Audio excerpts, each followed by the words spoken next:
1 மணி நேரமாக ஊற போட்டிருக்கிறேன். மாவுளுக்கு செய்ய போகிறேன் சாமிக்கு. ஓகே. அப்புறம் மிஷினில் போய் அரைக்கணும். சரி.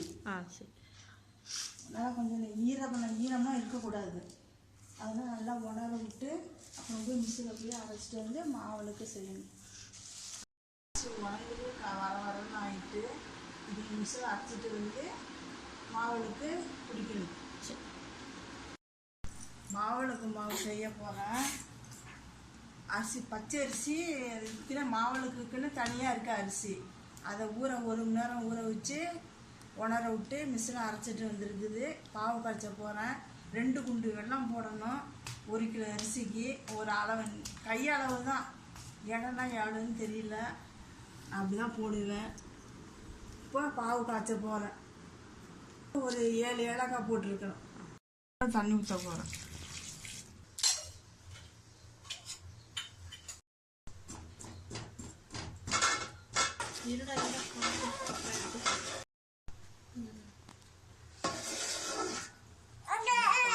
காயணும். தண்ணியாக இருக்குது. தண்ணியில் ஊற்றி பார்த்தா அப்படியே கரையாகாமல் இருந்தாக்க நல்லா பாவு காய்ச்சிருச்சுன்னு அர்த்தம். கலங்குனுச்சுன்னா பாவு இன்னும் கொஞ்ச நேரம் கொதிக்கணும்னு அர்த்தம். போயிடுச்சு. இறக்க போதும்.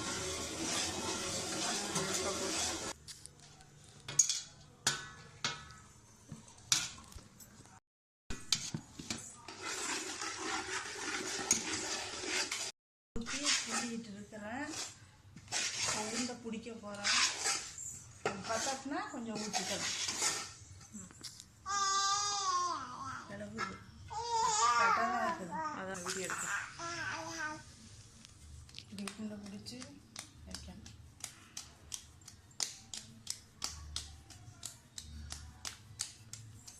இதே அளவு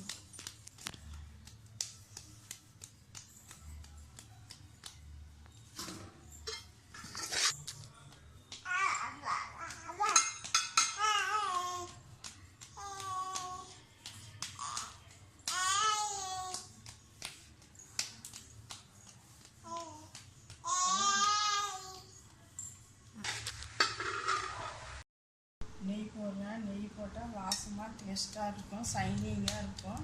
அதுக்காக கொஞ்சம் நெய் போட்டு உருண்டை பிடிக்கணும். நெய் ஊற்றுறதுக்கு இப்படி உருண்டை பிடிக்கணும். விளக்கு மாதிரி இப்படி வச்சு நெய் ஊற்றணும். பொட்டு வைக்கணும்.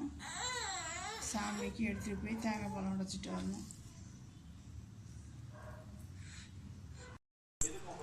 இப்படி பொட்டு வைக்கணும்.